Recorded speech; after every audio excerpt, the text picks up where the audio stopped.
wickedest man that ever lived. But if you study Thelema and you know who Iwas is, you're going to take another look at him. Franz Bardon don't look nothing like us, but had all Thoth secrets in his motherfucking collection of works. Right? What the fuck is he doing with Thoth information if these motherfuckers is the devil and Thoth is the one that's got to get us out of this motherfucking connection? They got it, and they a thing called copyright. They want to make some money off our shit. Here go the problem. One of us get a little bit of knowledge, and our egos make us want to be better than our brothers and sisters. Oh, I know more than you, you idiot. But they keep thinking us country boys is dumb because we don't have no alphabets behind our name. Whatever Big Mama say do, it's going to get done. We're going to figure out how to do it. We're going to nigger rig the fence to make sure the horses don't get out. Right? We're going to Jimmy rig the lights to make sure that when the motherfucking power go down, we still got power. We're going to dig trenches and moats to make sure that the motherfucking predators can't get to Big Mama house. Some of us are. I'm talking about her real boys. I'm just saying some, you know, but not all. Yeah. Well, the ones that's her real baby's going to do the work. They don't got no problem doing no work. Exactly. That's all I'm saying. The real going to show. This year is all about the real going to show. So I don't be hiding. I don't give a fuck. Bring them. They can. You look. If a motherfucker bump straight, they ain't gonna have no problem out of me. As long as they stay crooked, then they gonna start having a problem. Cause I'm gonna start saying something to their ass, and they don't like it the way I say shit to their ass. Right? So when motherfuckers threatening me with voodoo spells, right? How you gonna put a spell, a conjure on the king of the conjure? Make this make sense. The motherfucker that's got all of the magical keys. They haven't been paying attention because we done been through this. We done had like so many rounds of motherfuckers with doing black magic, candle. Mirror. They've been doing it and then they work and they still trying it. So it's funny now. It's amusing. Hey, look, I got a clerk at the gate that can say, always say, return to sender. That shit don't belong here. So when the clerk say it don't belong here, it ain't getting in. Mama say it don't belong here, it ain't getting in. Big Mama say kill it, it's dead. You know, so I did them devil's food cakes. Return to sender. I'm gonna let somebody in to ask some questions, Rashida. Yeah, I'm out. So I'm good. So I'm gonna leave. You continue teaching. Well, I only got a few more minutes before I run out of juice. Let me plug this motherfucker in so I can get a couple questions in. Plug it in. I'll talk to you later. Okay.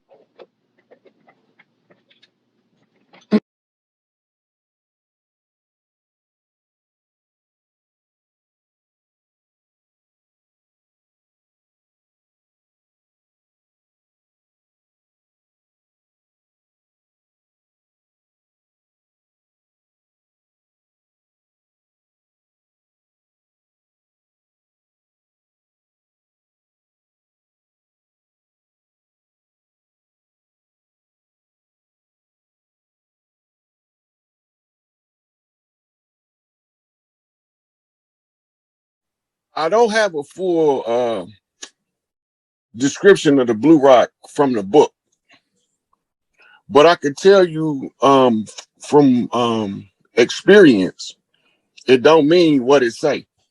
Okay. So the blue rock, that's the York Rite, the York Rite Blue Lodge. Remember the War of the Roses? Absolutely, with the Yorks and the Lancasters. Right. Well, the Yorks, Baba owned that now. He took it over through erudition and ascension. So when he say the blue rock, he's talking about the one that nobody don't know coming off the Blue Lodge, which is the York Rite. And it is the same if off the Red Lodge, it's the Black Rock. And no matter how you look at it, it's the stone the builders rejected. The stone the builder rejected, we know, becomes the chief cornerstone, right? Okay. But where do it come from? When you go to Daniel and it talk about the the giant with the head of gold and the feet of iron and clay, Right. and being the Babylonian empires, right? Right.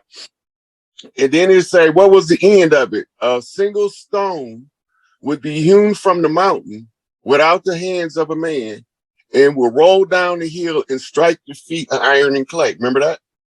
I sure do. And that brings the whole unholy Roman Empire down. So the iron and clay is the symbolic of America, the great melding pot. You can't meld iron with clay. But what it's talking about is the royal bloodlines mixed with the peasantry. So when we're talking about the stone the builders rejected, besides the biblical reference, where else do you find that stone being hewn from a mountain? That's the story of the Monkey King, Sun Wukong. In India, the Buddha called Sun Wukong Hanuman, which means a handy man, a man that's handy to have around, know a little bit about everything, which brings us to the riddle. A jack of all trades, master of none, is still better than a master of one. So it's saying that the handyman know a little bit of something about a little bit of everything. And then he's going to put it all together so you can see the big picture. So this is what the blue stone is. It's the blue house, the blue lodge. It's the one being trained. And this would bring an end to all of those other nefarious ventures that the lesser beings was using to try to conquer the so-called gods. Right. Right. So they put all of these councils and committees together so that they can use multiple individuals' brain power to usurp us. The problem is that ain't gonna work. Oh, wow. So another question that one of the other sisters had is the knowledge of non-ether is very complicated. Could you give it to them in a more simplistic way? Like what non-ether is, how it works, and how it personified itself as flesh and blood beings in the form of our race, dark-skinned woolly hair people? Okay, so when we talk about the non-ether being, look at it like the body. The earth is a living organism, and the non-ether beings is the antibodies. The energy that produces the non-ether being is pure source energy. If it produced more than one of them, it produced what we call the gods, plural. If only one is produced, it's a god, right? So the non-ether beings are the ones who nature used as antibodies to clean up the mishaps of developing humanity. So when we say non-ether, you're talking about the highest spiritual expression, and it comes across as the salt of the earth in the music and the art and varying forms of entertainment. The non-ether is expressed as a right brain, abstract, non-linear reasoning that surpasses logic.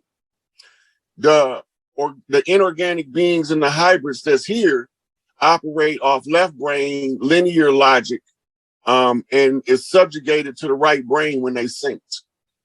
So isn't that like saying that non-ether is more of the feminine principle than the masculine if it's more right brain? Because right brain. So if you want to read about it without using the term non-ether, you would go to India and read about something called Shakti energy. Okay, I'm familiar with that by studying Hinduism. Right. So the Shakti energy is the same as the non-ether energy. If you are Egyptologist, you would read about it as Sekhmet energy. Okay, Sekhmet means power, and it's the feminine of Sekhem. And the man who is privy to carry the Sekhmet energy is normally going to be volatile if he don't have his self-control developed, what we call he haven't become a master yet. He haven't mastered his lower nature. Okay, so expound on that a little bit. Like, because what you just said was that the man who carries the Sekhmet, which is the feminine energy, but don't really carry the, or I should say he's not really in tune with the sekim, the masculine energy, he said he'll self-destruct. Right. He becomes tyrannical by nature. It's just natural for him to do it. It's just like giving a baby a nuclear briefcase wide open and don't never tell him he's gonna end the world if he push the button. And you know what the baby gonna do? Slap all the buttons. He sure is. So that's all that's all it is. When you feel that power, if he haven't conquered his ego, his lower nature, then he becomes subjective to tyrannical use of that higher energy, because one, it's going to drive him to destroy because the system is out of order. But if he haven't conquered his lower nature, he will never know what part of the system to fix. So he just tear everything up. Oh yeah, he out of order. He definitely out of order. So we call them, when you look in the human arena in history, we call them despots. We call them tyrannical leaders, psychopathic leaders, rogue kings, stuff like that is in the history when they get that energy and haven't conquered that lower nature. And so what is we still talking nine ether, we just using it in different schools of thought. In Egypt, Sekhmet, and India is Shakti, right? And the Shakti is activated by the Kriya, which is the fire of the root chakra, right? And it carries all the way up to the crown. Okay, so they say in the Kabbalah is from Mount Kuf to Kefra. In the Kabbalah, the same energy is called the Ein Sof. Right, I know about that. I studied the Kabbalah extensively. Right, and so it's the same energy. Okay, so let's go here with it.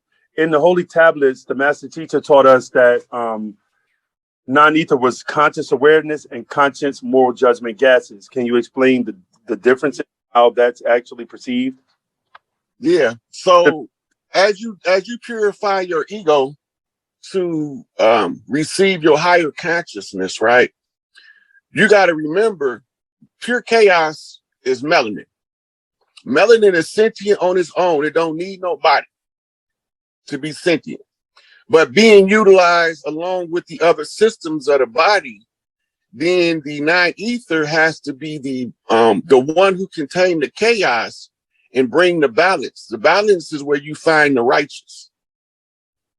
Okay. Right? The righteousness is a side effect of purifying the lower ego and receiving that higher Shakti non-ether energy. So basically, are you saying that non-ether would be a higher form of intelligence that allows us to be able to discipline ourselves in the spiritual realm and the physical realm to be able to be in harmony with both sides? Well, I would more look at it like once you gain the discipline, you gain access to use non-ether energy in real time. Lacking the discipline and the self-control, then you just a sock-o-mile monkey band, bouncing around, never knowing what you're doing. Yeah, but go ahead. So the discipline gives you access to the non-ether. Now you finna make a connection with source energy. When you make this connection, you have to already have the self-discipline to activate what's already in you.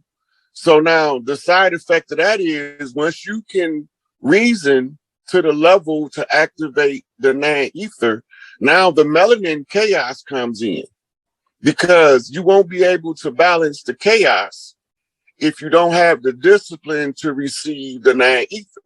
And the chaos is melanin. When it come in, it's going to automatically send you on an immediate downward spiral to your lowest base nature to return and rise back up as the phoenix. Why is that?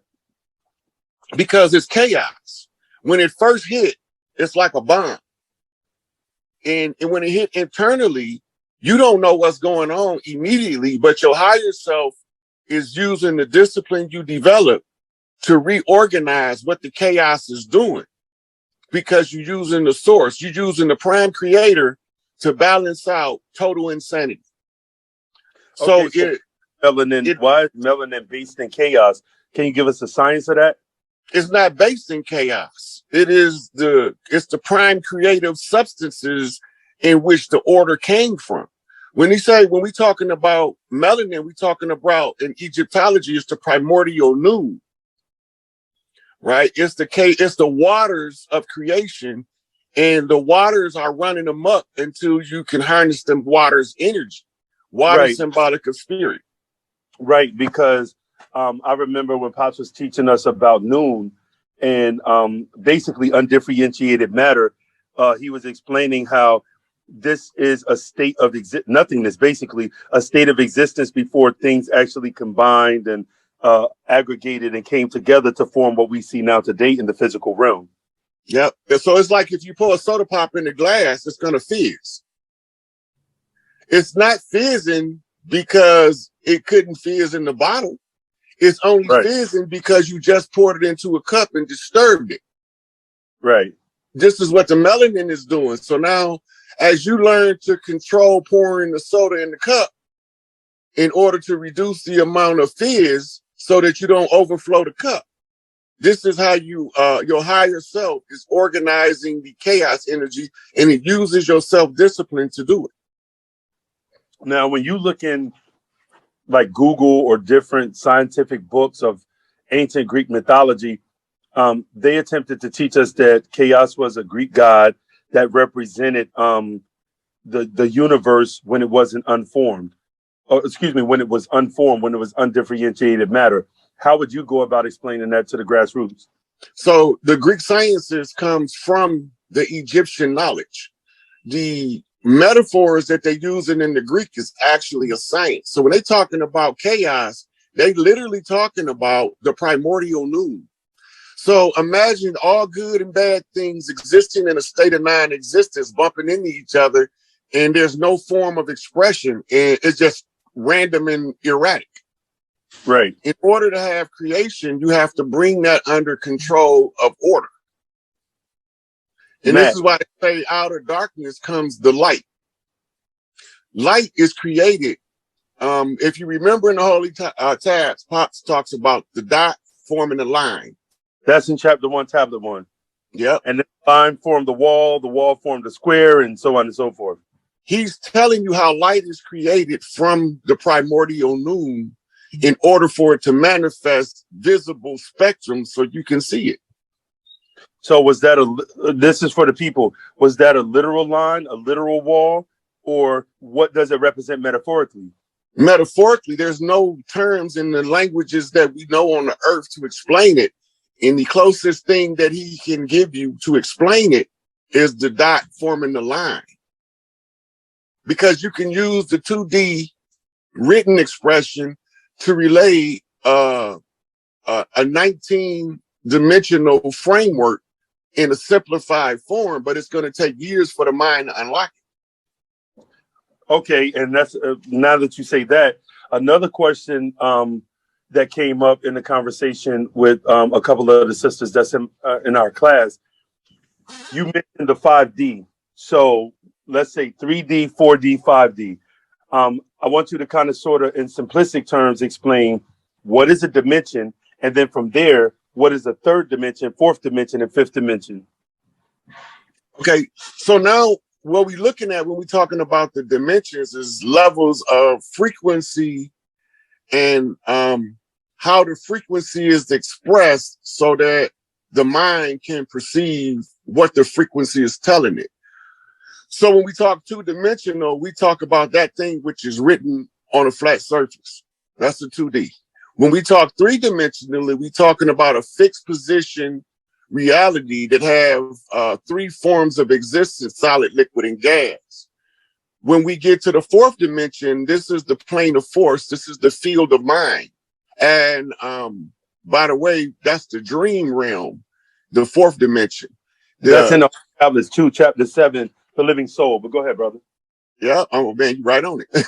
So the dream realm is where we create the lower realms, 3D, 2D, like that. The dimensions is described in 3D as like different light rays. Like the light take on the spectrum and we can only see a small portion of it. Right. So the portion that's above our perception would be higher dimension, and those which is lower from lower perception is what we would call lower dimensions. The 3D is where all of the upper dimensions is expressed in the physical realm. This is the best way to describe 3D is 3D fixed position reality, having a God particle as a stabilizing link. So when they discovered the Higgs boson in 2012, that was discovering the wall that the line created. Because it's all condensed light rays. Everything that we think we see as a physical object on a molecular level is nothing that we think it is. Right. That's why Right. they say the physical world is an illusion. Yeah. So when you study epigenetics, you realize that wherever we are in truth, we not really here. We projected here in consciousness. So the easiest way to explain our collective unconscious, where we all linked, is like a big bag of water, and you dropped it on a pin cushion. Every little stream of water that comes out of that is one of us, but the source bag is Prime Creator. Got you. So go ahead. We call it a mastermind, like Napoleon Hill Mastermind Group, and the Law of Success explains it perfect, where it can be used. So the whole world of thinking people forms a egregore, which is a thought form. The egregore then takes on its own life separate from those who created it. The whole trick of the secret society is learning to take control of the egregore of humanity, which goes back to the 100 monkey effect. By the fees and fines and taxes and levies and liens, and by the time they get done, the system that sucked all their money out and they don't got nothing to show for it. Now they foreclosing on their properties. Right. These were all fraudulent contracts that was ordered to be given to us through the judiciary by means of the Bar Association. That's why when these judges take these titles of nobility, they being knighted. When they knighted as an agent of the crown, then they given a title of nobility to acknowledge their receipt of that title. Mm-hmm. Right? They can't pass the title on to their children because being knighted is called letters patent. Mm-hmm. Is the standing in their lifetime, they will reap the benefit of the gentry as an honorable, as an esquire, as long as they do the work for the crown. The crown's instructions is in the charter for the first bar. That's called a foundational document.